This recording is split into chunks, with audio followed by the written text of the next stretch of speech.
This is probably going to be the smallest book collection on YouTube. Let's be real. So this is just going to be like a small this is going to be a small overview of the books that I own. I do have comics, but I'm still in the middle of kind of sorting them out, especially my indie ones. So some of them will be piled up with my normal books because I want them more to reach, if that makes any sense. I thought I'd show you the books which I'm currently reading. This one called White Rage by Carol Anderson. This is a library book that I am borrowing, and OMG, this is brutal. This is brutal, and I thought I knew everything about like the past the slavery thing in America. No, it's brutal. It's brutal. And then I'm reading Phantom of the Opera. I just love this. I love this style version. Oh, I just love the cover of it. But yeah, this is by Gaston Leroy. I probably said that completely wrong, to be fair. This is kind of where I store them. I did have a bookshelf, but it kind of started to fall apart and stuff, so I just keep them in stacks, and I've recently started a new stack which I'll show you in a minute. So they're not in any particular order, if that makes any sense. So like the first stack here, and I'm not going to go through every one of these, but so why my book collection is quite small is because I only keep books I'm going to reread, because what's the point of keeping books you're not going to reread, like, you know.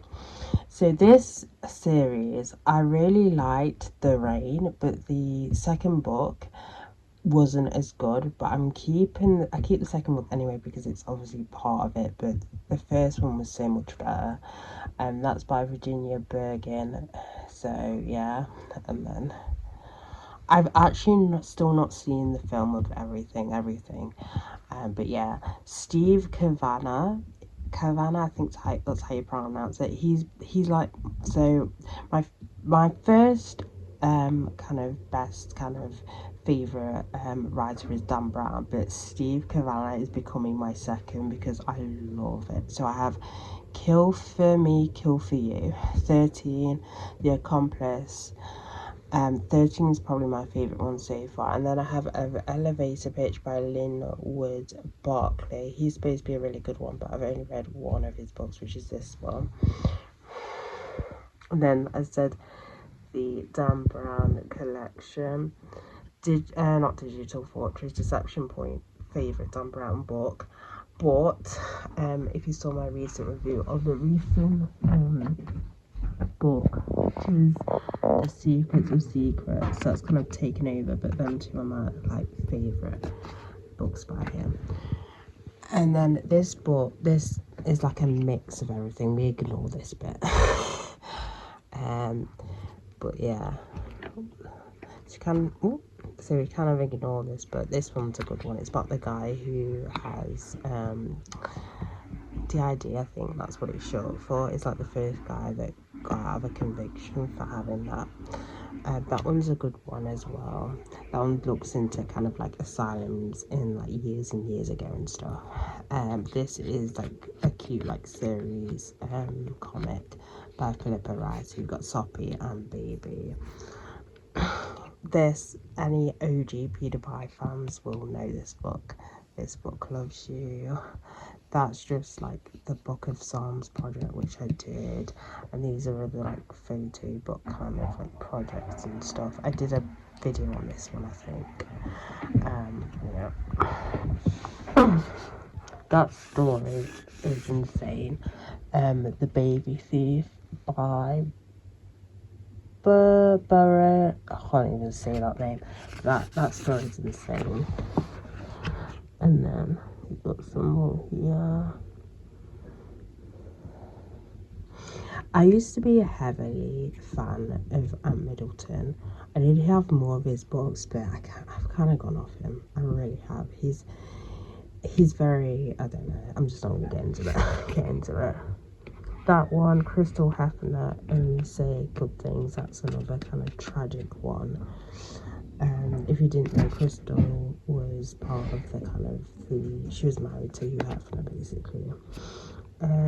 John Nixon's The Brief and the President. This is a good one. It is very controversial, but I really liked it. The Uninvited is just creepy. It's about like alien abductions and theories and stuff. Yeah, is that? Then we've got this one. Again, I really like George Orwell. My brother got me into George Orwell, so it's that.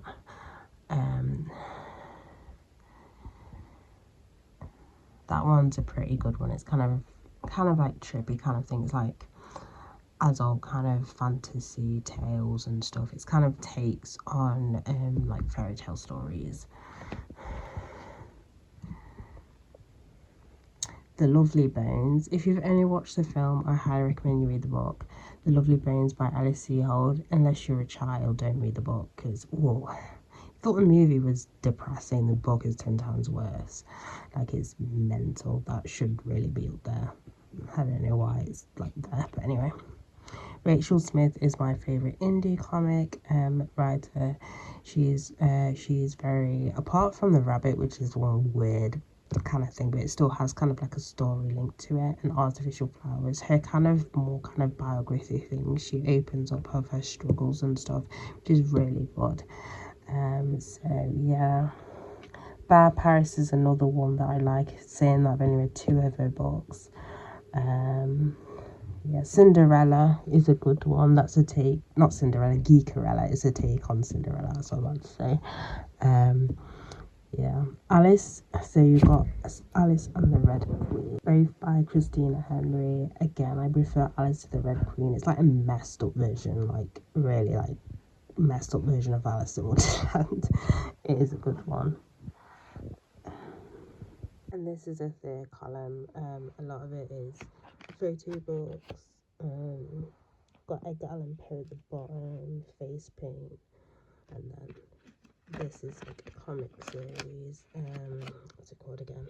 Red Mother is a really good one if you've not seen it. If you like your creepy horror, and then that being the recent read.